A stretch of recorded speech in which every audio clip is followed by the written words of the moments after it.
Hello student, मैं योगेश कुमार साहू आप सभी का एकेडमी ऑफ हायर मैथमेटिक्स के इस क्लास में स्वागत करता हूं।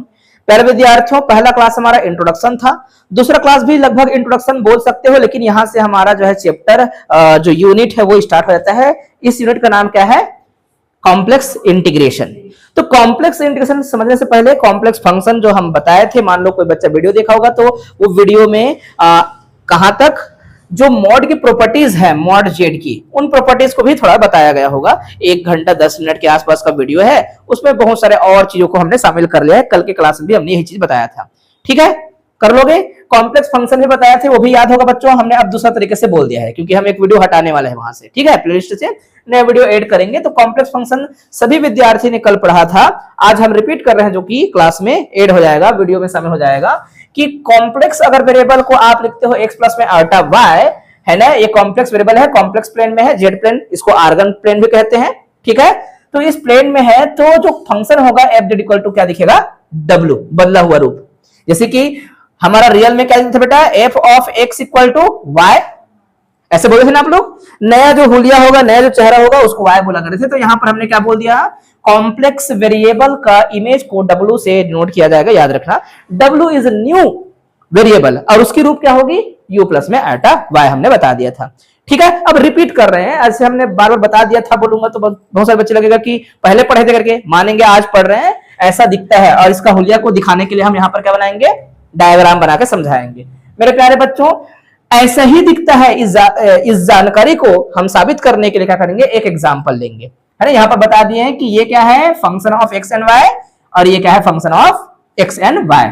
ये इमेजिनरी फंक्शन होगा, ये रियल फंक्शन होगा, लेकिन दोनों को अलग कर दूंगा। आयोटा अलग करके तो क्या हो जाएगा? मेरा फंक्शन जो है दोनों रियल फंक्शन है, बोलोगे आप लोग। ठीक है, अगर ये दोनों कंटिन्यूअस है तो पूरा फंक्शन कंटिन्यूअस हो जाएगा।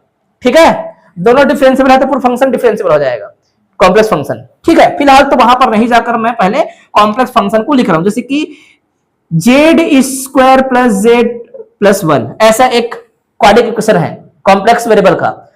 अब बच्चा बोलेगा कि ऐसे तो दिख नहीं रहे, आपने तो बोला था वैसे दिखेगा करके। तो कल हमने एक बनाया था, आज हम कुछ नया बनाते हैं। बच्चों, जेड का क्या पुट करना है? एक्स प्लस में आटा वाई, एक्स प्लस में आटा वाई। अब इसको तोड़ोगे तो क्या आएगा? एक्स स्क्वायर, फिर इस पूरे का स्क्वायर, इसका पूरे का स्क्वायर होगा तो क्या आएगा? माइनस में 1 आएगा, क्योंकि आयोटा का भी स्क्वायर होने वाला है। तो मैं डायरेक्टली लिख दूं, एक्स स्क्वायर आएगा, माइनस में क्या आएगा? वाई स्क्वायर, ए स्क्वायर बी स्क्वायर बोलेंगे, प्लस 2ab, मतलब 2 लिखेंगे, x लिखेंगे, आयोटा y लिख देंगे। ठीक है, और इसका ब्रैकेट भी खोल देंगे, x लिख देंगे, आयोटा y लिख देंगे, और प्लस में क्या लिखेंगे? 1 लिखेंगे।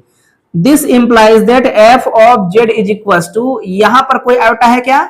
यहां पर है क्या? नहीं। तो जिनके पास आयोटा नहीं है उनको हमने क्या कर दिया बेटा? अलग कर दिया। इसके पास भी नहीं है तो x प्लस में 1, ये पूरा का पूरा देखो फंक्शन बना। ये फंक्शन है, इसको u कहा जाएगा, x एंड y वेरिएबल का। ठीक है, और बचा वाला पार्ट में आयोटा अलग करके हमने निकाल दिया आयोटा, और यहां पर आ जाएगा 2xy प्लस में y। This is function of x and y again, लेकिन ये अलग है, ये अलग है, तो इसको u कहा, इसको v कहा, है ना। तो f ऑफ z जो है हमने जो है देख लिया कि एक पार्ट u होगा x एंड y वाला, और एक क्या होगा? y आयोटा रहेगा, और आयोटा क्या आएगा बच्चों? v आएगा, राइट। वो भी फंक्शन क्या होगा? x एंड y का होगा। वेरीफाई कर लिया, ऐसा हर चीज का हुलिया ऐसा दिखता है करके। अब इसको देखो, W क्यों कहा गया होगा? जैसे कि हम जो है रियल एनालिसिस में कैसे मैप करते बेटा? ऐसा एक वेन डायग्राम, ऐसा एक वेन डायग्राम आके, जैसे ये x है तो y पे मैप करना है, तो ऐसे जाते थे हम लोग।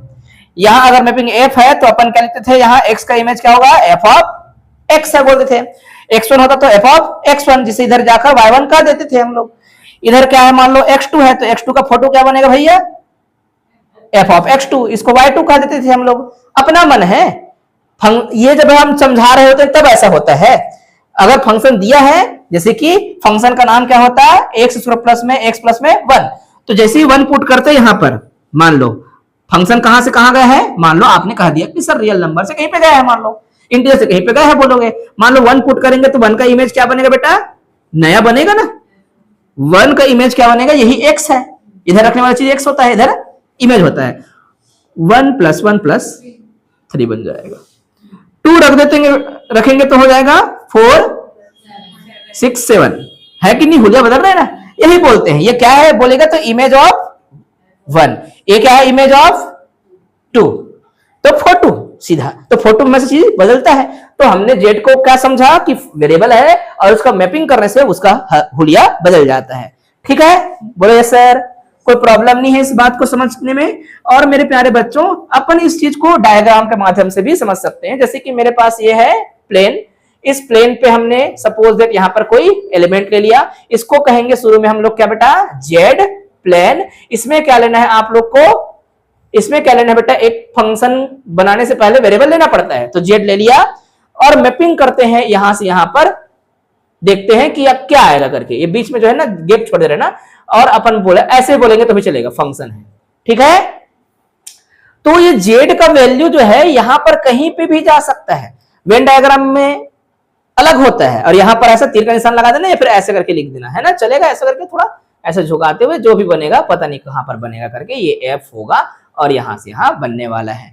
और एग्जाम्पल में सेट कर लेंगे तो और अच्छी बात है। जैसे कि इस प्लेन से आप कोई वैल्यू ले सकते हो, कहीं और कोई भी प्लेन में बन सकता है, कहीं भी जा सकता है। इसके 4 क्वाड्रेंट है, फर्स्ट सेकंड थर्ड फोर्थ, इसमें भी रहेगा। फर्स्ट का इमेज जरूरी नहीं कि फर्स्ट में बने, सेकंड में बन सकता है, थर्ड में बन सकता है, फोर्थ में बन सकता है। ठीक है, अच्छा कोई एक एलिमेंट बताओ बेटा जेड इक्वल टू, ताकि हम उसका हुलिया बना पाए कि ऐसे बनता है, इस बात की वेरीफाई कर पाए। जैसे एक्स और वाई का वैल्यू रखेंगे तो यू कुछ बनेगा, एक्स वाई का वैल्यू रखेंगे तो यू कुछ बनेगा, है ना। तो मान लो हमने जो है जेड की जो वैल्यू चुन लिया है, जेड इक्वल टू क्या चुन लिया, 2 प्लस में 3 आयोटा या 3 प्लस में 2 आयोटा, कुछ भी ले लेना है आप लोग को। जैसे ही ये लेंगे तो या तो फंक्शन में रखो या फिर यहां पे रखो, है ना। जैसे कि यहां पे रखेंगे बेटा, दो तरीके से रख के देखते हैं। अगर यहां पे रखते हैं तो एक्स की वैल्यू कितनी है, ये वाले क्या होती है, क्यों होती है ऐसा, कोई पूछे तो क्या बोलना है, जेड इक्वल टू होता है सर एक्स प्लस में आयोटा वाई, हम बोलते हैं। आगे पीछे आयोटा वाई लिख देना तो भी चल जाएगा, यहाँ पर आयोटा हमने क्या लिख दिया है, 3 लिख दिया है। तो इस पूरे पे रख देना है आप लोग को, ये एक पार्ट बनेगा। हमने कहा कि एफ ऑफ जेड जब बनेगा ना, जेड का वैल्यू इतना रखे हो आप, तो 2 पार्ट बनेगा, ऐसा हमने कहा। हम वैल्यू रखने से नंबर पाते हैं, रियल फंक्शन तो रियल नंबर पाते हैं, सीधा बात है। तो ये क्या बनेगा, वैल्यू रखने से रियल नंबर, ये बनेगा एक और रियल नंबर, दोनों मिला के एक इमेजिनरी नंबर बन जाएगा वैल्यू पुट कर देने से। अगर वैल्यू पुट नहीं करते हो, फंक्शन के रूप में रहेगा तो फंक्शन का ऐसा हुलिया बन जाता है ना। पुट करने से चीजें बदल जाती है ना। तो क्या करोगे भाई, जैसे ही पुट किया एक्स की वैल्यू कितना बेटा 2, तो हो जाएगा यहाँ पर क्या 2 का स्क्वायर, माइनस में वाई का वैल्यू कितना पुट करना है 3, तो 3 का क्या हो जाएगा स्क्वायर, प्लस में क्या लिखना है आप लोग को एक्स का वैल्यू कितना 2, प्लस में क्या 1। तो ये जो एफ ऑफ जेड है ये एक पार्ट हो जाएगा इसमें, है कि नहीं। फिर प्लस में यहां पर पुट करना है बेटा क्या, आयोटा तो रहेगा 2, एक्स की वैल्यू कितनी 2 और वाई की वैल्यू कितनी 3, प्लस में क्या लिखना है 3। तो आप देखेंगे यहां पर बनने वाला है 4 9, 4 और 9 ये -9 है, इसलिए क्या हो जाएगा -5। -5 में क्या जोड़ेंगे आप लोग 3 जोड़ेंगे तो -2 आएगा, -2 आएगा बेटा इसका वैल्यू, हाँ बोलो। और यहां पर आएंगे तो क्या बनने वाला है 12 और 12 प्लस में ये 3 मतलब 15, तो 15 के साथ क्या रहेगा आयोटा 15, ये 15 आयोटा करके। तो देखो जो नंबर था 2 प्लस में 3 आयोटा, उसका रूप बदल गया। तो फंक्शन बदलने से उसका रूप बदलेगा। तो फंक्शन अलग अलग होते हैं, अरबों खरबों करोड़ों फंक्शन होते हैं। इसमें अगर मैंने ओनली जेड स्क्वायर लिख दिया तो क्या हो जाएगा एक नया फंक्शन, जेड स्क्वायर -1 लिख दिया तो क्या हो जाएगा नया फंक्शन, कुछ भी लिखूंगा तो नया फंक्शन। जेड से बनने वाली चीजें, जेड वेरिएबल से बनने वाली चीजें फंक्शन होगा। बोले सर, तो फंक्शन समझ आ रहा है, सिंपल सी बात थी। जैसे हम कॉम्प्लेक्स सॉरी रियल में जैसे पढ़े थे वैसे ही कॉम्प्लेक्स फंक्शन समझ लेना कि फंक्शन ऐसा दिखता है। कोई प्रॉब्लम नहीं, किसी विद्यार्थी को कोई दिक्कत नहीं है। अगर इस रूप में लिखते इधर हम डब्बा बना दिए हैं तो ऐसे पुट करते हैं, सीधा करते बेटा एफ ऑफ जेड। अच्छा कौन सा क्वाड्रेंट में आ रहा है कोई बताना चाहोगे, सेकंड में आ रहा है। फर्स्ट से लिए थे एलिमेंट को जिसका नाम था 2 प्लस 3 आयोटा, और यहां पर बन रहा है माइनस में 2 प्लस में 15 आयोटा। सेकंड में आ गया, देख तो यहां भी आ सकता था, यहां भी आ सकता था। ये वैल्यू क्या ले रहे हो उसके ऊपर डिपेंड करेगा। इनको आगे पीछे ले लोगे तभी जो है क्वाड्रेंट चेंज हो जाएगा। यहां 3 लिख लेंगे, यहां पर 2 लेंगे तो हो सकता है क्वाड्रेंट चेंज हो जाए। सही बात है कि नहीं, कोई प्रॉब्लम नहीं है। किसी विद्यार्थी को हम चीज को समझ गए, माइनस लेंगे तो भी बदल जाएगा, यहां माइनस लेंगे तो बदल जाएगा, कुछ भी लेंगे तो बदल जाएगा। यहां क्वाड्रेंट चेंज करने से यहां क्वाड्रेंट चेंज हो सकता है। तो हमको कॉम्प्लेक्स फंक्शन को एक्सप्लेन करने के लिए 2 प्लेन की आवश्यकता होती है, ये समझ आया।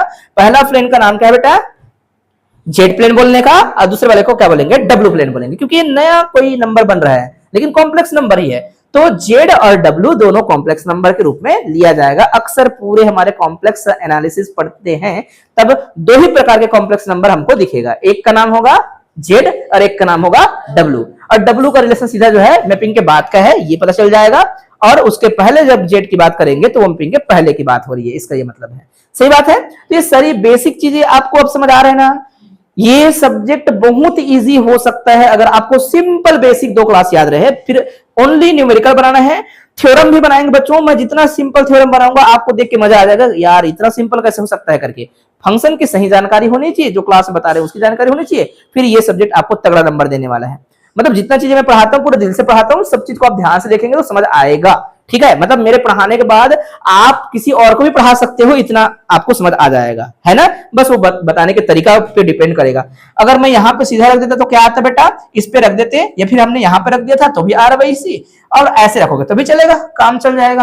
क्या लिखेंगे, पूरे का होल स्क्वायर करेंगे, मतलब क्या करेंगे आप लोग, 2 प्लस में 3 आयोटा का होल स्क्वायर, फिर क्या लिखेंगे 2 प्लस में 3 आयोटा, प्लस में क्या लिखेंगे 1। और इसका अगर हम स्क्वायर करेंगे तो क्या आएगा भाई, ए स्क्वायर बी स्क्वायर। ए स्क्वायर का वैल्यू कितना होगा 4, बी स्क्वायर में आयोटा है इसलिए माइनस लिखना पड़ेगा। बोलेंगे क्यों, क्योंकि आयोटा का भी स्क्वायर होता है सर, आयोटा स्क्वायर का वैल्यू -1 होता है, हमने समझाया था, है कि नहीं। क्योंकि आयोटा का वैल्यू क्या होता है बच्चों, माइनस में √1 होता है। ठीक है, तो स्क्वायर करने से आ जाएगा यहाँ पर -1। कोई दिक्कत किसी को, तो माइनस में क्या लिख दूं यहाँ पर 9, प्लस में 2 AB करेंगे तो 2 2 4 4 और 3 हो जाएगा 12 आयोटा आएगा। ठीक है बच्चों, फिर यहां पर लिखेंगे, ब्रैकेट खोल देंगे तो 2 रहेगा, यहां पर क्या रहेगा 3 आयोटा रहेगा, प्लस में 1 रहेगा। जो बिना आयोटा वाला है उनको साथ में रख के ऐड कर दो, तो ये 4 और ये हो जाएगा 5 और ये 9, और यहां पर चलो ऐसे करो भाई, ये हो गया 3 7 प्लस 7 -9 मतलब -2। अब इनको ऐड करोगे तो ये हो जाएगा 12 और 3 मतलब 15 हो गया भाई। बात समझ आया कि नहीं। तो किसी भी तरीके से आप चीजों को समझ पा रहे हो कि फंक्शन ऐसा है कॉम्प्लेक्स में, एक कॉम्प्लेक्स वेरिएबल को या नंबर को नया तरीके से रिप्रेजेंट कर देता है। और रिप्रेजेंटेशन के लिए 2 प्लेन की आवश्यकता होगी, याद रखना। प्लेन का क्या मतलब होता है, कोई पूछेगा, देख भाई जहां पर 2 एक्सिस जब भी बन जाते हैं ना, और जिस हिस्से को हम लेते हैं उसको हम बोलते हैं प्लेन। एक्चुअली प्लेन इनफाइनाइट होता है, ये अपने आप में इनफाइनाइट है बच्चों, पता नहीं चलेगा, खत्म नहीं होता, पता है। प्लेन क्या है, कोई पूछेगा तो क्या बोलना है आपको, इनफाइनाइट चीजें हैं। इसी पे हम समझने वाले हैं आर्क, इसी पे हम लेंगे क्लोज्ड कंटूर, इसी पे हम लेंगे क्या, जॉर्डन आर्क। और जो भी काम करेंगे एक दायरा में करेंगे, जब दायरा चुन लेते हैं तो काम करने का तरीका जो है थोड़ा और अच्छा हो जाता है। क्योंकि यहां इंटीग्रेशन करो बोलेगा, यहां डिफरेंशिएशन करो बोलेगा, तो डिफरेंशिएशन और इंटीग्रेशन ऐसे नहीं होता। उसके लिए हमेशा क्या चाहिए, लिमिट चाहिए, दायरा चाहिए, डोमेन चाहिए। वो दायरा को ही आप क्या बोलते हो, डोमेन। तो जो चीजें हम लोग रियल एनालिसिस में डोमेन डोमेन करके डी लिखा करते थे ना, वो डोमेन को अब डी ना बोलकर जो है अलग अलग तरीके से बताएंगे। कभी डोमेन बोल देंगे, कभी जॉर्डन आर्क बोलेंगे, कभी क्लोज्ड कंटूर बोलेंगे। तो कंटूर एक्चुअल में ना कॉम्प्लेक्स चीजें जो है, यहां पर ऐसा कुछ भी ऐसे करके बना दूंगा, ऐसे गोल सर्कल बनता नहीं है, याद रखना। किस में नहीं बनता, कॉम्प्लेक्स प्लेन, क्योंकि अपने आप में इमेजिनरी डायमेंशन है, एक रियल डायमेंशन है। ऐसा प्लेन तो होगा नहीं, ये प्लेन रियल प्लेन है बच्चों, समझाने के लिए दिख रहा है रियल प्लेन। लेकिन जब भी हम कोई वो बनाएंगे, डायग्राम बनाएंगे, तो उसमें लहरा के बलखा के वाला चलेगा। बात समझ आया, ऐसे गोल गोल नहीं बनाएंगे। जबकि हम रियल में क्या करते हैं, सर्कल बना देते हैं कभी कभी। सर्कल क्या है, एक डोमेन है बोल दोगे। बॉल क्या है बोलेंगे, अगर 3D है तो क्या बोलते हैं बेटा, बॉल। बॉक्स क्या है, एक डोमेन। एक क्लास क्या है बोलेंगे, ये क्लास एक डोमेन है। अगर मैं यहां पर कोई कैलकुलेशन करूंगा, इन्फिनिटी में तो जा नहीं सकता मान लो, तो यहां पर आप सभी की जो डिस्टेंस है नापने के लिए, एक पॉइंट को मैं वहां कोने को ओरिजिन बोलूंगा, है ना, और आपको मैं देख लूंगा कि ओरिजिन से आप कितना दूर पे हो, या फिर मेरे को ओरिजिन बोलूंगा। समझ आ रहा है कि नहीं।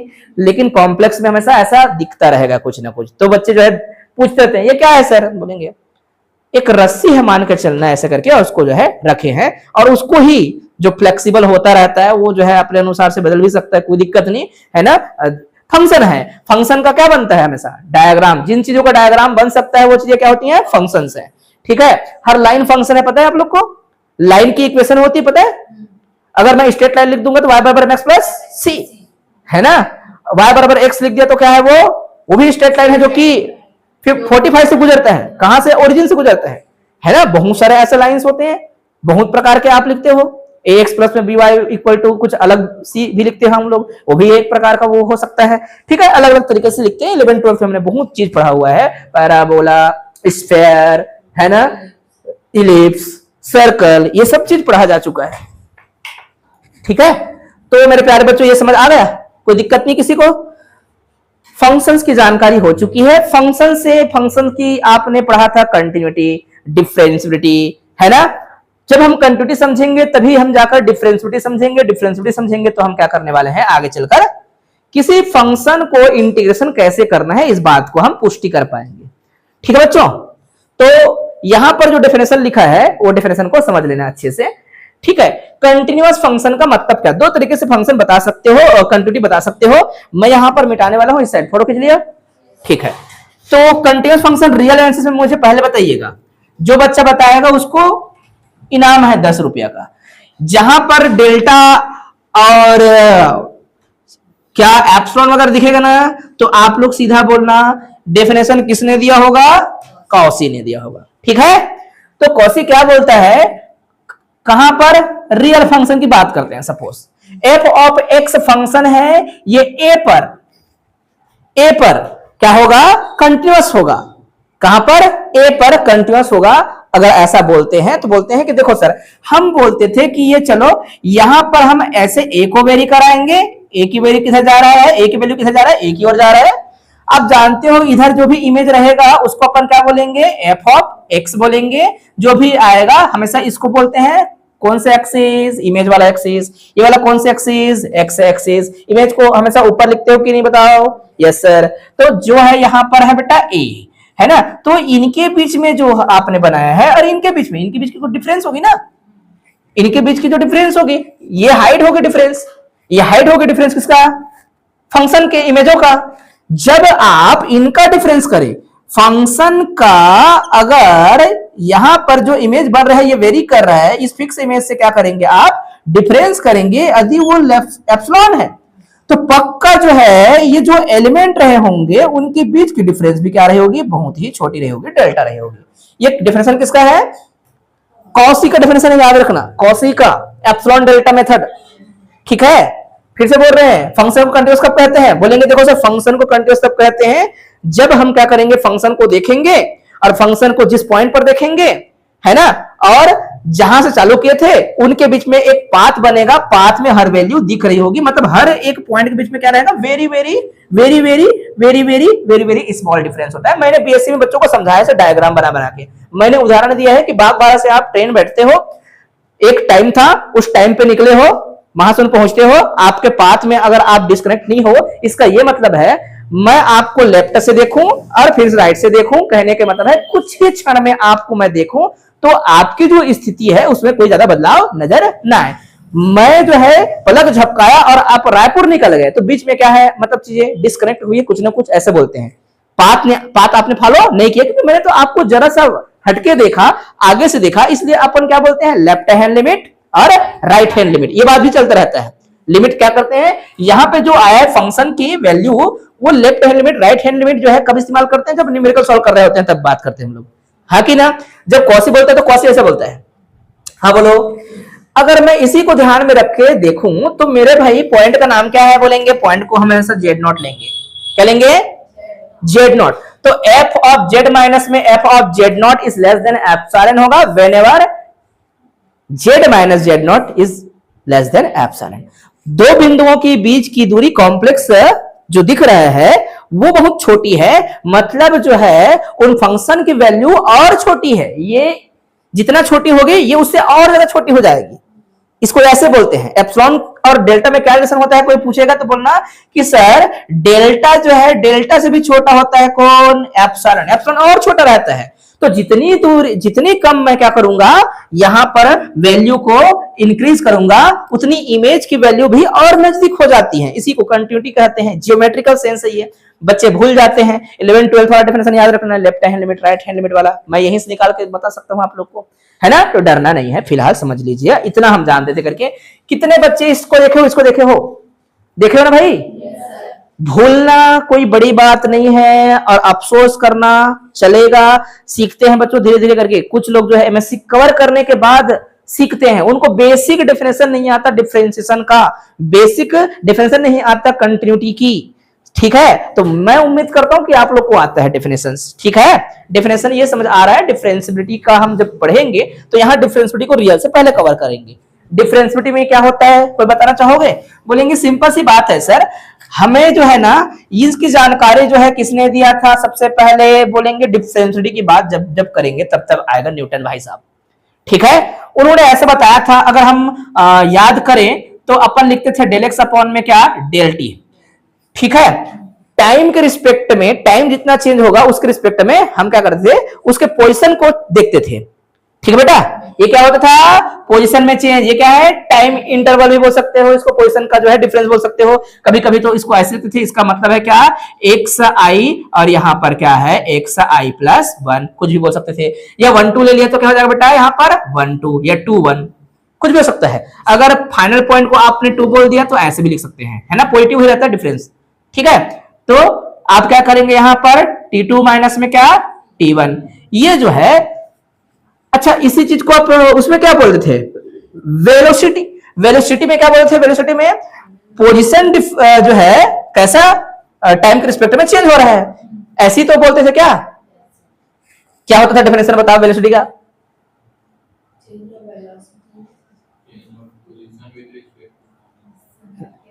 चेंज बोलोगे कि रेट ऑफ चेंज बोलोगे? Yes, rate of change of क्या, position with respect to time is called velocity. और वेलोसिटी चेंज होता है तो फिर क्या आ जाता है, फिर एक्सेलरेशन आ जाता है टाइम के रिस्पेक्ट में। अगेन है ना, ये चीजें आपने पढ़ा था। तो हम ये बताना चाहते हैं, वो वेरी कौन करता है, बोलेंगे टाइम को वेरी कराते हो, पोजीशन अपने आप चेंज हो रहा होता है। ठीक है, ये फंक्शन है उसका। तो अपन क्या लिखते हैं प्यारे बच्चों, यही चीजें जो है हम जो है इस प्रकार से लिखते हैं कि फंक्शन का इमेज जब चेंज होता है इस प्रकार से, तो इनके बीच की जो दूरियां हैं इस प्रकार से x माइनस में x नॉट, जब इसकी लिमिट आ जाती है, लिमिट में आपका x जो है x नॉट की ओर जा रहा होता है। इसको कहते हैं क्या, इसको बोलते हैं डिफरेंशिएशन का फार्मूला। जनरल डेफिनेशन है। अब बोलेंगे नहीं सर, हमने तो लेफ्ट हैंड डेरिवेटिव का डेफिनेशन पढ़ा है, इसको क्या बोलते हैं इस पूरे को बेटा, एफ डैश एक्स नॉट। तो अगर आपको कोई पूछे एफ डैश, सॉरी ऐसे लिखते हैं हम लोग, लेफ्ट हैंड डेरिवेटिव, ठीक है, या फिर ओनली एल लिख देना बेटा, एल लिखा रहता है और ऐसा लिखा रहता है। ठीक है, डेरिवेटिव कहां पर है, एक्स नॉट पर या ए पर। तो अपन क्या लिखते हैं इसमें, limit h tends to 0, h tends to 0। अब एक्चुअल में क्या होता है ध्यान से देखना, इसमें हम क्या कहते हैं, ये जो मेरा पॉइंट है, ये पॉइंट को x नॉट बोल रहा हूं, इधर जाऊंगा तो क्या आ जाएगा, मैं बहुत ही कम चेंज करना चाहता हूं, x नॉट प्लस में क्या हो जाएगा, h। इधर आऊंगा तो क्या आएगा, x नॉट माइनस में h। ठीक है, वेरी वेरी स्मॉल डिफरेंस को कवर करने के लिए सब करना पड़ता है, लेकिन h क्या है, लगभग 0, इतना ऐसा करके। तो मेरे प्यारे बच्चों, जब मैं यहां पर लिखूंगा f ऑफ क्या, पॉइंट्स लिखना है ना मुझे, तो अपन यहां पर सीधा पॉइंट को रख सकते हो, वेरी करने वाले पॉइंट को, और यहां पर उसको वैसे ही छोड़ सकते हो। ठीक है, f ऑफ इसको फिक्स रखना है, ये वेरी कर रहा है, फिक्स रखने वाला बात अलग है, वेरी कराना है तो ये तो वेरी करेगा, फिक्स रहेगा। तो अपन क्या लिखते हैं यहां पर, जहां जहां x है, x का लिखेंगे हम लोग सर x प्लस में h। अगर आपको लेफ्ट लिखना है तो माइनस करना पड़ेगा। ठीक है, हाँ बोलो, ठीक है बच्चों, ये x को वेरी कराने के लिए है, और यहां पर क्या, f ऑफ x नॉट। ठीक है, यहां पर x नॉट ही रहेगा बच्चों, a माइनस h होता है। अगर आपने पढ़ा है a वाला तो ये a वाला याद कर लो, क्या कर लो, a वाला कर लो।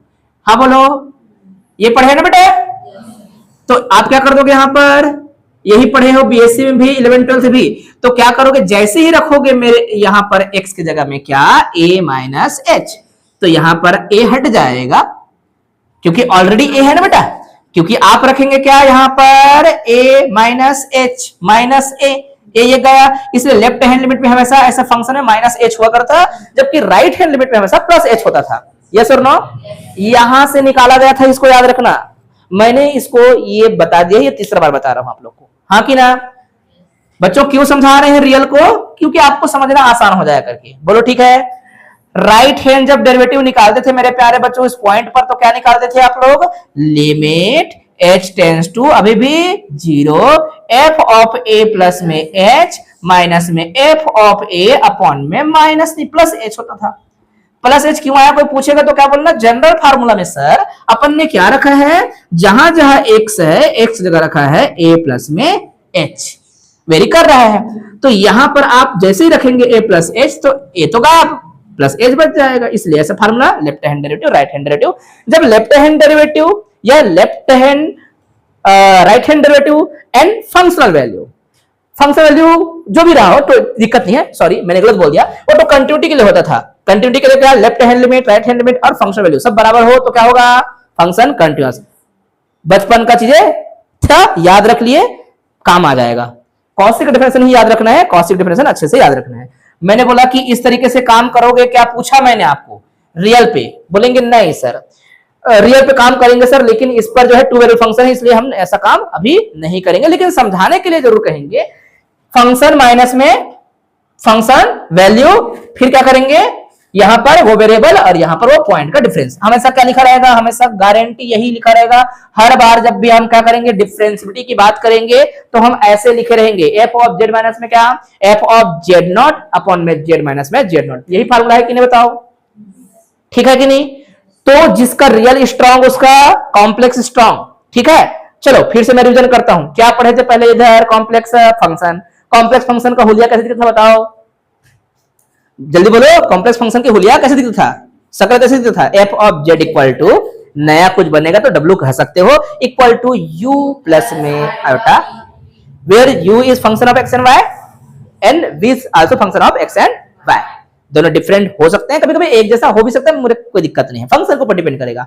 उसके बाद हमने समझा कि फंक्शन जो बना लिए, फंक्शन के बाद ही तो फंक्शन की कंटिन्यूटी की बात आती है। फंक्शन कंटिन्यूअस कब होगा? कोई पूछेगा तो sir a complex function F of Z is set to be, या फिर कॉल्ड, जो भी बोलना है is set to be continuous, है ना? कंटिन्यूअस एट डोमेन जो भी इस्तेमाल किया जाएगा उस डोमेन में बोलोगे। इन डोमेन दी करके लिखा है, देखो डोमेन ये क्या बेटा? कॉम्प्लेक्स का पार्ट है, तो उसमें पॉइंट लेना पड़ेगा। कंटिन्यूअस एट पॉइंट होता है, किस बिंदु पर आप चेक कर रहे हो। कंटिन्यूटी ओनली कोई बोल देगा ना तो वो नॉनसेंस बात है, उसका कोई सेंस नहीं आता।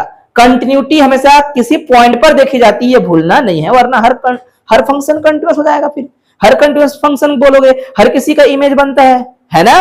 तो कंटिन्यूटी बताने के लिए पॉइंट बताना होता है कि कंटिन्यूअस कहां पर पूछ रहे हो, तब हम बताते हैं कि डोमेन के इस पॉइंट पर पूछ रहे हैं। तो कंटिन्यूअस अपने आप में इनकम्प्लीट स्टेटमेंट होगा, कंटिन्यूटी एट पॉइंट बोलेंगे तो वो कंप्लीट बात होगी। सही है? तो एक पॉइंट पर कंटिन्यूअस होगा यदि ऐसा हो सके। बोलेंगे एप्सिलॉन डेल्टा डेफिनेशन कॉसी का बोलता है इस प्रकार से, a function is said to be continuous at point Z naught, कभी ए भी बोल सकते हो, है ना? और जेड नॉट कहां पर देख रहा है? डोमेन पर देखेंगे। If that for every epsilon is greater than 0 there exists a delta is greater than 0। क्या आएगा? f of z माइनस में f of z not is less than epsilon whenever z minus में z not is less than delta। ये जो है definition हो गया। फिर आएगा डिफरेंशियल फंक्शन, तो यहां पर कहानी के साथ चलोगे, लिखते हुए बोलेंगे कि ऐसा दिखता है सर। ठीक है, ये एग्जिस्ट करना चाहिए। कभी कभी क्या लिखा रहेगा बच्चों? एग्जिस्ट करना चाहिए, इन्फिनिटी नहीं होना चाहिए। ओके, फाइनाइट का मतलब होगा एग्जिस्ट करना चाहिए। तो एफ डस एग्जिस्ट करेगा मतलब क्या है? वो फाइनाइट है। कोई चीज नॉट एग्जिस्ट मतलब क्या है? वो इन्फिनिटी है। ठीक है।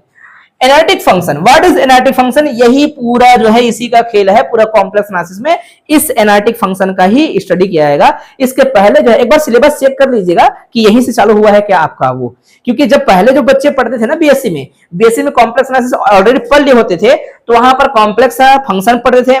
कॉम्प्लेक्स फंक्शन के बाद जो है वहां पर जो है कॉम्प्लेक्स फंक्शन को बनाने के तरीके, मेथड्स, है ना? उसमें मिलन थॉम्सन मेथड, मिलन थॉम्सन मेथड, जनरल मेथड, ये दो मेथड जो है हम इस्तेमाल करते थे। मिलन थॉम्सन मेथड बहुत ज्यादा इस्तेमाल किया जाता है ना? तो वो सब चीज आया करता था। ठीक है, तो चेक कर लीजिएगा कि वो सब चीज को भी थोड़ी दे दिया है सिलेबस में। सिलेबस में दे दिया होगा तो आप चेक कर लेना कॉम्प्लेक्स एनालिसिस में कहां शुरुआत हुआ है बच्चों, कॉम्प्लेक्स इंटीग्रेशन से। ठीक है, वेरी गुड। चलो ठीक है, किसको वेरी गुड बना बोला मैंने? बनाने वाले को सिलेबस, वरना और हमको पढ़ना पड़ता है। ठीक है, तो क्या सीखे भाई? डिफरेंशिएशन कैसे करते हैं, किस प्रकार से होता होगा वो अलग बात है, डिफरेंशियल फंक्शन क्या है ये बस सीखा। कोई फंक्शन, कॉम्प्लेक्स फंक्शन को एनालिटिक तब कहते हैं बच्चों जब वह फंक्शन क्या हो, अपने डोमेन पर सिंगल वैल्यूड हो। पहला शर्त क्या होना चाहिए? सिंगल वैल्यूड होना चाहिए। दूसरा शर्त यह होना चाहिए कि फंक्शन क्या होना चाहिए? कंटिन्यूअस होना चाहिए ऑलमोस्ट एवरीवेयर। ये जो ए लिखा रहेगा बुक में समझ जाना, ए का मतलब क्या होगा? ऑलमोस्ट एवरीवेयर, शॉर्टकट में वैसे लिखेंगे। ठीक है, ये उसका ऑलमोस्ट एवरीवेयर को यही लिखते हैं ऐसी। ठीक है, देखे थे क्या आप लोग ऐसी नहीं किए थे? अरे इंग्लिश वाले कैसे यार इस्तेमाल नहीं करते। तो ऑलमोस्ट एवरीवेयर के लिए शॉर्टकट दैट इज के लिए जैसे इस्तेमाल करते हैं ना, ऐसे लिखा रहेगा ऑलमोस्ट एवरीवेयर है वो। मतलब डिफरेंशिएबल है हर एक पॉइंट, कंटिन्यूअस है हर एक पॉइंट पर, कंटिन्यूअस एवरीवेयर है। बोलो यस सर, मतलब कोई भी पॉइंट पर वो कंटिन्यूअस है, इसका ये मतलब है। ठीक है। फिर तीसरा जो है उस लाइन को याद रख लेना। तीसरा लाइन में क्या लिखा है बच्चों? तीसरा लाइन में क्या लिखा है? अगर फंक्शन मेरा जो दिख रहा है u प्लस में आयोटा b के रूप में, ऐसे तो होता है, तो जो फंक्शन है ना वो कॉची रीमान इक्वेशन को सेटिस्फाई करना चाहिए। CR इक्वेशन लिखा रहेगा बुक में, शॉर्टकट क्या लिखा रहेगा? CR। तो CR देखते ही समझ आएगा कि कॉची रीमान जो लिखा गया है। कभी आप लोग को पढ़ा है कि नहीं CR इक्वेशन? तुम लोग को कभी नहीं पढ़ा है ना CR इक्वेशन? कोई दिक्कत नहीं। CR इक्वेशन क्या होता है? टू वेरिएबल फंक्शन के लिए, किसके लिए? टू वेरिएबल फंक्शन के लिए डेरिवेटिव के बीच में रिलेशन होता है। अब मुझे थोड़ा थोड़ा लग रहा है कि मैंने सही आप लोगों को कभी तो पढ़ाया होगा करके। जब आप लोग को कैलकुलस पढ़ाया था याद है BSc फर्स्ट ईयर में? क्या आप लोगों को मैंने वो पढ़ाया बच्चों, जैकोबियन वगैरह कभी भी? बस वही कहीं आसपास मैंने पढ़ाया होगा। ठीक है, हालांकि देखो कोई दिक्कत नहीं, भूल गए होंगे या फिर नहीं पढ़ाया होगा तो कोई दिक्कत नहीं है। CR इक्वेशन क्या होता है? जैसे कि मेरा फंक्शन है f, तो f में जो है क्या लिख दिया मैंने? fz ही बोल देना, कोई दिक्कत नहीं है, और u प्लस में v ही बोल देना। आयोटा को भूल जाओ ही फिलहाल। दो पार्ट है, दो तरीके से है, मान के चलो u और v हिस्सा, दो तरीके से आपने बताया है, दोनों ही फंक्शन है। ठीक, तो अपन क्या करते हैं, जो मेन फंक्शन है उस फंक्शन को अगर मैं डिफरेंशिएट करूं तो ये डिफरेंशिएशन के दो तरीके से डिफरेंशिएट करने के लिए बोलेगा, क्योंकि इसके अंदर भी क्या है? u x n y है और ये भी x n y है, दो वेरिएबल है हमारे पास, ये तो x है या फिर y है। तो ये जो दोनों डेरिवेटिव है ना, वो दोनों डेरिवेटिव में कुछ इस प्रकार से रिलेशन होगा। अगर मैं u को डिफरेंशिएट कर दूं किसके रिस्पेक्ट में? पार्शियली। क्यों पार्शियली होगा डिफरेंशिएशन, को बताओगे? जब एक से अधिक वेरिएबल होता है तो पार्शियल डिफरेंशिएशन लिखते हैं हम लोग। ठीक है, किसके रिस्पेक्ट में करने का? x के रिस्पेक्ट में। तो ये इक्वल होना चाहिए डेल v अपॉन में डेल y का। क्या होना चाहिए? डेल v अपॉन में डेल y का। फिर दूसरा डेल u माइनस अपॉन में क्या लिखेंगे? y, मतलब अपॉन नहीं है, सॉरी, डिफरेंशियल है, partial differential with respect to y is equal to minus में डेल v और यहां पर डेल x। ये जो है दोनों को मिला के कहते हैं CR इक्वेशन। ठीक है, रट लोगे। और कभी कभी क्या लिखा रहेगा, कोई पूछेगा तो ऐसे लिखा रहेगा ux, छोटा सा ऐसे बेटा x, ऐसा। फंक्शन में हम पार्शियल डेरिवेटिव को ऐसे कहते थे fx, याद है? कितने बच्चों को पता है?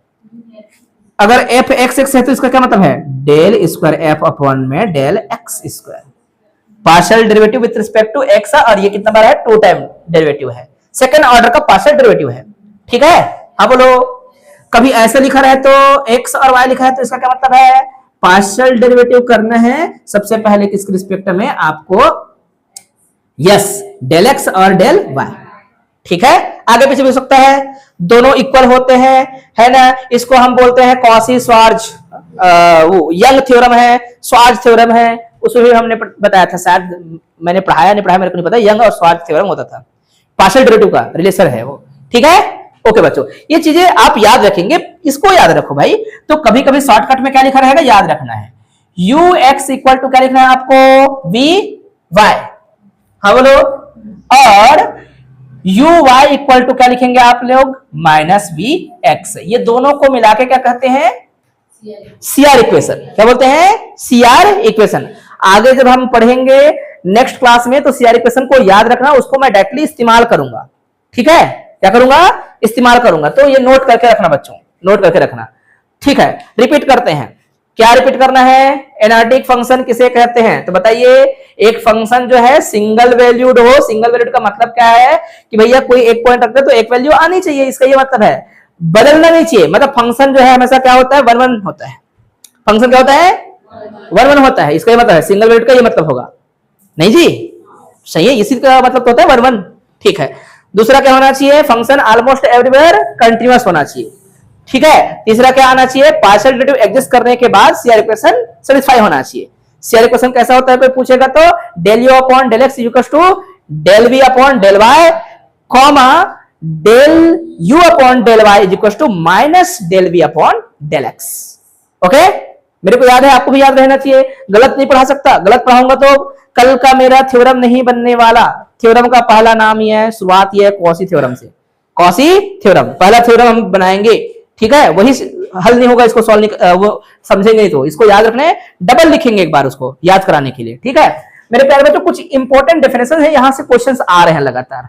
ठीक है, जब पेज पलटेंगे तो कुछ क्वेश्चंस मिल जाएंगे। तो पहला जो है कंटूर समझना होता है हम लोग को। कंटूर से समझने से पहले हमको जॉर्डन आर्क समझना होता है। जॉर्डन आर्क समझने से पहले हम लोग जो है कि डिफरेंशियल आर्क क्या है वो समझते हैं, है ना, फिर कंटीन्यूअस आर्क क्या है वो समझते हैं। उसके पहले जो है हमको समझना पड़ता है कि एक्चुअल में वो बना कैसे होगा। तो पार्टीशन को समझते हैं। तो पहली बात तो है एक दायरा, इंटरवल। इंटरवल को पकड़ेंगे, इंटरवल में समय हमेशा क्या होगा? इंटरवल का ये मतलब होगा, अभी हम कॉम्प्लेक्स पढ़ेंगे तो कॉम्प्लेक्स में इंटरवल ऐसे लिखा जाएगा, ये ए है बेटा और ये बी है। ठीक है, ए और बी है। वैसे बोलेंगे फिलहाल, इमेजिनरी है, लेकिन रियल में आप ए बी को ऐसे बोलते हो, क्लोज इंटरवल में ऐसे बोलते हो। तो अभी समझ लेना कि मन में है अभी चीजें। एक पता है मेरे को ए, एक पता है मेरे को बी। लेट ये क्या है बेटा? क्लोज्ड इंटरवल है। तो मैं पार्टीशन को समझाने के लिए इसका इस्तेमाल कर रहा हूं। बुक में भी यही लिखा होगा, पार्टीशन को समझाने के लिए लिखा है बच्चों। चेक कर लो, जिनके पास बुक है वो चेक करेंगे और देखेंगे कि क्या लिखा है करके। सही है, तो इंटरवल में ए बी हमने इंटरवल लिया, क्लोज्ड इंटरवल ही लेना है क्योंकि एंडिंग पॉइंट पता चलना चाहिए, स्टार्टिंग पॉइंट पता चलना चाहिए। पहले वाले को हमने क्या बोल दिया? T1 बोल दिया, कॉम्प्लेक्स वेरिएबल T1 है, फिर क्या है? T2 है, T3 है, ऐसे करते करते Tn-1 Tn, लास्ट जहां खत्म होगा उसको क्या बोलेंगे? B। मतलब हर चीज पता चल रहा है तुमको। जो ये जो मैंने नाम दिया ना उसको मैं बोलता हूं पार्टीशन। मैंने उसको रीमान इंटीग्रेशन में समझाया था आप लोग को, मैंने आप लोग को रीमान इंटीग्रेशन पढ़ाया है। ठीक है, गॉडफ्रेड लेबनिज का, फिर बर्नहार्ड रीमान की कहानी बताया था आप लोग को। ठीक है, वो लिस्ट अपर बॉन्ड है ना, उसके लिए आप निकालते थे, राइट? वो सभी बातें आपको पता होना चाहिए, यूएफ एलएफ ये सब मैं बताता था आप लोग को। ठीक है, भूल गए होंगे, कोई दिक्कत नहीं है। फिलहाल आप बोलेंगे कि सर एक इंटरवल को ऐसा कुटकुटा तोड़ने से जो बनता है ना, वो उनकी कलेक्शन को कहते हैं पार्टीशन। इंटरवल को तोड़ने से क्या बनते हैं? सब इंटरवल, और सब इंटरवल के पॉइंट को पकड़ लोगे तो क्या बन जाएगा? पार्टीशन। पार्टीशन का मतलब होता है इनको तोड़ के रखना है ऐसा करके। ये हमेशा क्या होगा? ये होगा, और ये वाला क्या होगा? और इनके बीच में जो होगा वो देख सकते हो आप लोग। अच्छा, कितने पार्ट में टूटा है कोई पूछेगा तो क्या बोलना है? एन ही बोलोगे, क्योंकि यहां से यहां एक, ठीक है, यहां से यहां दो, यहां से यहां तीन, यहां से यहां n-1 और यहां से n। ठीक है कि नहीं? यहां रुका तो 1 दिखा कि नहीं? यहां दिखा तो 2 दिखा कि नहीं? तो n में रखूंगा तो n होगा कि नहीं? बोलो यस सर।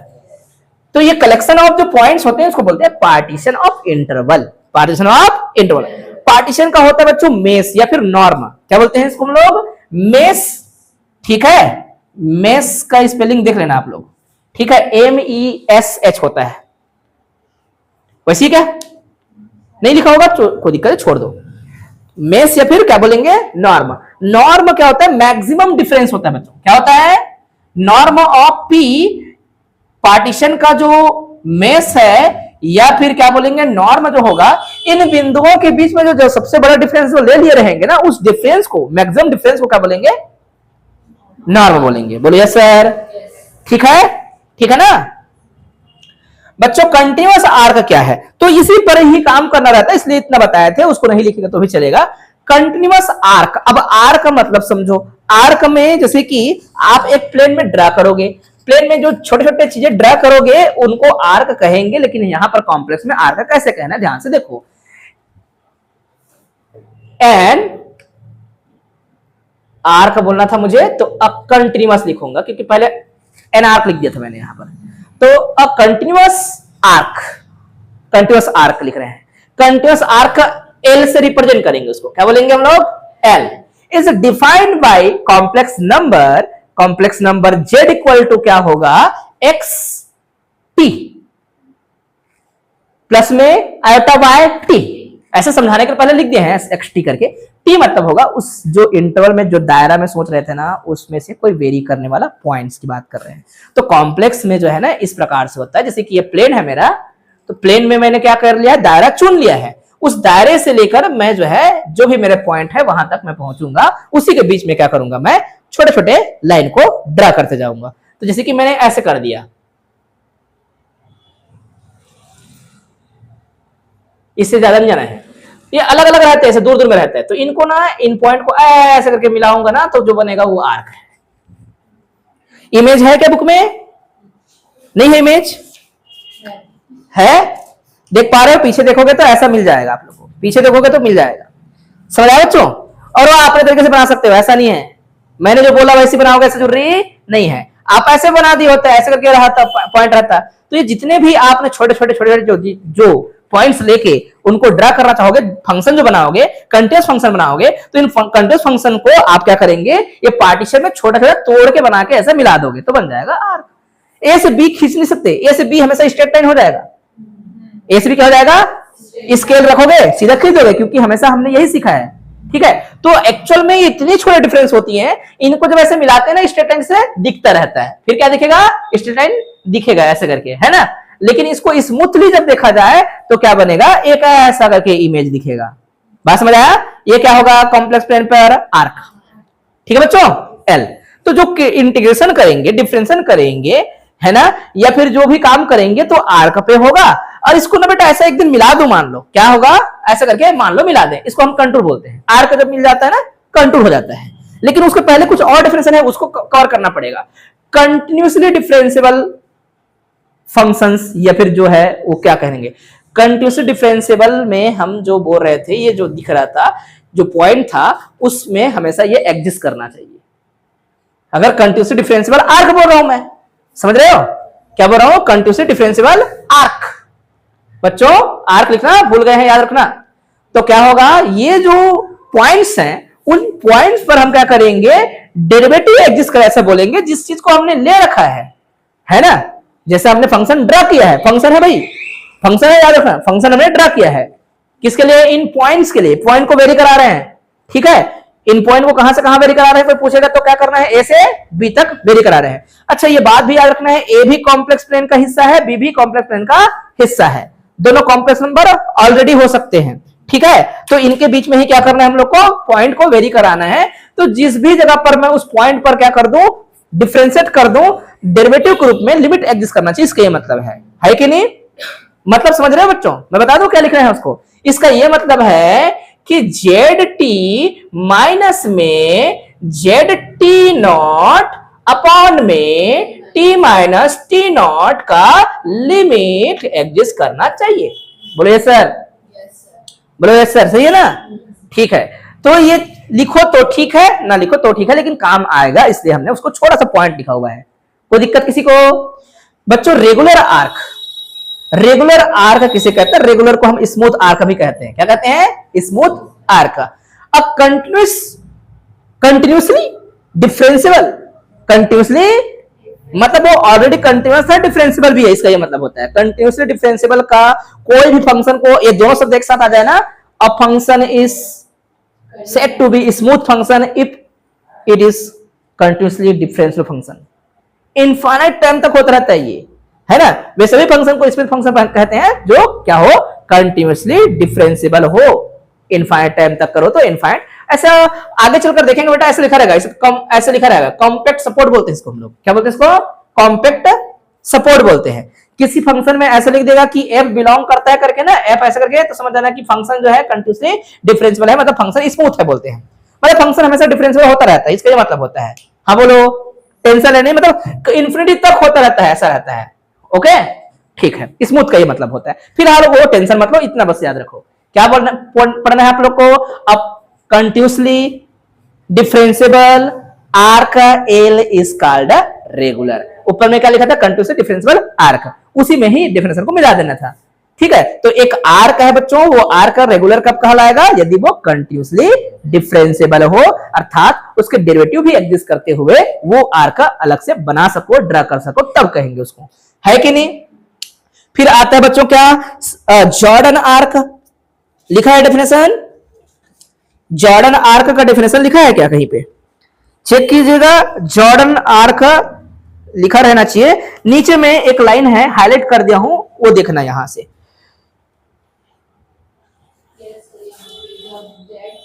नहीं बेटा, इधर इधर शुरू लाइन में ये वाला NL, पेज नंबर जो है 551, देख पा रहे हो आप लोग? एन आर्क मिला बच्चों, एन आर्क एल, जिसके बारे में बात चल रहा था। इट्स सेड टू बी, ये वीडियो में आ रहा है कि नहीं बताओ तो? It's said to be simple arc, है ना? B is said to be simple, या फिर क्या? Jordan arc. इफ बता दो, इफ एक ही बात याद रखना है कि अगर आपका दो अलग अलग पॉइंट Z1 और Z2, Z1 और Z2 के लिए इक्वल है, मतलब Z1 और Z2 दोनों क्या रहे होंगे? एक जैसे रहे होंगे। फंक्शन मतलब क्या है पता है? वन वन फंक्शन है, वन कंटीन्यूअस फंक्शन है। फंक्शन क्या है ये बेटा? दोनों के इमेज इक्वल है, मतलब दोनों एलिमेंट इक्वल है, ऐसा बोल रहा है। फिर से बोल रहा हूं, क्या समझे? वो जो है वीडियो में आया कि नहीं चेक कर लो। तो हाँ आया है बच्चों, तो बस इतना ही लिख लेना। दो पॉइंट के लिए दो फंक्शन की वैल्यूज, अर्थात दो अगर बिंदु सेम सेम है तो उसके लिए जो उसकी इमेजेस है वो भी क्या आएंगी? सेम आएंगी। बच्चा बोलेगा इमेजेस की बात क्या कर रहे हो? देख भाई, मैं पहले तो ये इमेजिनरी दुनिया में आधा चल रहा हूं। मैं बोल रहा हूं कि एक फंक्शन बनाने से पहले एक इंटरवल दिमाग में ड्रा किया, ए और बी दोनों के बीच में बहुत सारे जो पॉइंट्स आ सकते हैं, उन पॉइंट्स को मैंने समझा कि ऐसे ऐसे पॉइंट्स होंगे, और उन पॉइंट्स के बीच में हम क्या कर रहे हैं? लकीर खींचने का प्रयास कर रहे हैं। ये छोटे छोटे जो लकीर होंगी, हमेशा हर लकीर को फंक्शन कहते हैं, इसलिए हम फंक्शन बात किए, है ना। अब फंक्शन जैसे ही बना, मतलब मुझे उस पॉइंट के बीच में क्या करना पड़ेगा? ये लाइन खींचने का मौका मिलेगा, ये मैं कहना चाहता था। और जैसे ही ये सब चीज मिला, तो जो बनेगा, जो इमेजेस जो ड्रा होंगी, वो ड्रा इमेजेस को क्या कहेंगे? आर्क कहेंगे। अगर कंटिन्यूसली डिफरेंशियल होने के बाद भी वो चीजें बना सकते हो, एग्जिस्ट कर रही है, मतलब वो क्या हो जाएगा? कंटिन्यूसली डिफरेंशिएबल आर्क है ना। कंटिन्यूसली डिफरेंशिएबल आर्क है तो वो उसको हम क्या कहेंगे? रेगुलर कहेंगे। रेगुलर आर्क का ही एक हिस्सा होगा क्या? जॉर्डन आर्क या सिंपल आर्क। कब होगा? कोई पूछेगा तो बोलना है कि सर जो आर्क एल था, जो पहले भी था, रेगुलर ही आर्क रहना चाहिए। रेगुलर आर्क लिखोगे ज्यादा अच्छा रहेगा, और एन रेगुलर आर्क बोल सकते हो, होगा, सॉरी, एन आर्क लिख दिया, आप रेगुलर बोलना उसको, रेगुलर आर्क है। रेगुलर आर्क को क्या कहेंगे आप लोग? जॉर्डन आर्क या सिंपल आर्क कहेंगे, यदि क्या होगा? ZT1 इक्वल टू ZT2 है तो पक्का T1 इक्वल टू T2 रहा होगा। बात समझ आ गया? इतना अगर समझ गए हो तो कोई दिक्कत नहीं है बच्चों, ये सब चीज आपको याद रखना है। अच्छा, नीचे में और डेफिनेशन लिखा हुआ है, क्लोज्ड कर्व। क्या बच्चों? Closed curve. छोटे छोटे पॉइंट्स हैं, ऑब्जेक्टिव में बस पूछते हैं, इसलिए है। इधर मैं लिख दूं उसको, सभी बच्चे उसको टिक लगाना। ये आ रहे हैं ऑब्जेक्टिव में, इसलिए टिक लगाना है। दिख भले रहा होगा, कोई डेफिनेशन नहीं है जैसे, लेकिन उसको लगाना है, क्योंकि सारे यूनिट में इन्हीं का खेल चलता रहेगा। तो क्लोज्ड आर्क बुक में अलग से दिख नहीं रहा होगा, लेकिन मैं इसको खोज खोज के निकाल रहा हूं, ठीक है। क्लोज्ड आर्क, मेरे प्यारे बच्चों, क्लोज्ड आर्क का क्या मतलब होता होगा? सोचिए, जहां से चालू किया वहीं खत्म करना है आपको, ठीक है।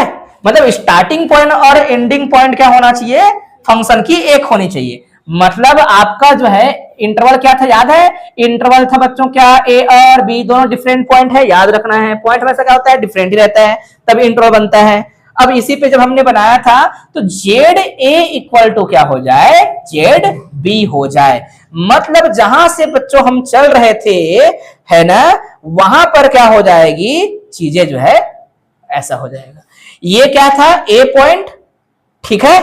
अब हम जाकर देखे फंक्शन पे ना, फंक्शन पॉइंट अलग था, इमेज की बात कर रहा हूं। इमेज क्या हो जाएगा, यहां पर क्या बोला आपने, जेड ए, तो अंत जब करोगे वो भी क्या हो जाएगा, जेड भी, दोनों एक पॉइंट हो जाएगा।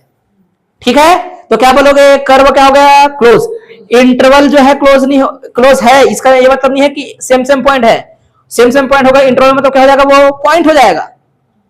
वो इंटरवल को इंटरवल दिमाग में रखो, आपको क्या करना है, इमेजेस को ध्यान में रखना है। इमेजेस बनाएंगे मतलब मैं जो है ड्रा करता जाऊंगा। ये इमेज है बच्चों, टी नहीं है, टी नहीं है, टी के कारण से बना हुआ इमेज है। यहां पर क्या हो सकता है, कोई पूछेगा तो टी नॉट है, ये है ना, क्या लिखेंगे आप लोग, जेड टी नॉट है, ये जेड टी वन है, जेड टी टू है, ऐसे करते करते अंत में हम क्या करेंगे, जेड टी एन अर्थात जेड बी लिखेंगे, तो वही जो है इसके इक्वल हो जाएगा, अर्थात दोनों इमेज एक जगह आ जाएंगे। तो ये पूरा जो लूप बना रहे थे या फिर जो इमेजेस बना रहे थे, वो एक दिन क्या हो जाएगा, ऐसे से ड्रा होके जो है एक जगह खत्म हो जाएगा। तो क्या हो जाएगा बेटा, क्लोज्ड आर्क। तो क्लोज्ड आर्क क्या है, क्लोज्ड कर्व है कॉम्प्लेक्स प्लेन पे। ठीक है ना, मैंने कोई डेफिनेशन लिखा क्या यहाँ पर, नहीं, बस इतना लाइन लिख देना है। बुक का जो लाइन लिख रहे हो पूरा लिखोगे तो भी चलेगा कि भैया आर को क्या कहेंगे, क्लोज्ड कहेंगे, यदि जेड ए इक्वल टू क्या हो जाए, जेड बी हो जाए, और पूरा लिखना है तो डेफिनेशन के साथ लिखोगे, पूरा कहानी के साथ। ठीक है ना, an arc L is said to be closed if Z equal to Z B. सुंदर तरीके से क्या मैं समझा पा रहा हूं बच्चों आप लोग को। Tour contour is a continuous chain, मतलब कोई चैन टूटना नहीं चाहिए, सब ऐसा आपस में जुड़े रहना चाहिए। Chain of finite number of, finite number of regular arc. बच्चे बोर नहीं होंगे, ठीक है, क्योंकि ये डेफिनेशन वगैरह आते हैं इसलिए हम बता रहे हैं। रेगुलर आर्क या आर्क्स है, बस इतना है। फिर क्लोज्ड करेंगे तो क्लोज्ड कंटूर कैसे होगा, अलग से लिख देना इसको, क्लोज्ड कंटूर। तो क्लोज्ड कंटूर में क्या होगा बच्चों, क्लोज्ड कंटूर में जो भी जॉर्डन आर्क है, जो रेगुलर आर्क है, वो जहां से चालू हुआ है वहां से खत्म हो जाएगा बोल देना तो भी चल जाएगा, है ना। क्लोज्ड कंटूर क्या बोलेंगे, a contour is said to be closed contour if its starting point and ending point are same. बस इतना बोलोगे तो भी चल जाएगा। ऐसे लिखा नहीं है, लेकिन जो मैं बोल रहा हूं वो समझ पाए ना आप लोग। क्लोज्ड कंटूर का जैसे कि अब यहां पर ऐसे चलेंगे और इसको एकदम स्मूथ बनाना है आप लोग को, ऐसे करके, और ये तीर का निशान लगाना भी बीच में, ठीक है, ऐसा भी हो सकता है। ये पूरा पूरा क्या बेटा, सी, कंटूर सी, ठीक है, सर्कल नहीं, सर्कल में अलग लिखेंगे, ये सी ऐसे बोल के चलेंगे हम लोग। ये क्या है, टू, और ये क्लोज्ड कंटूर पर ही हम क्या करेंगे, किसी को हम सीधा कॉम्प्लेक्स इंटीग्रेशन के क्वेश्चन चालू कर देंगे, छोटा छोटा जो भी होगा।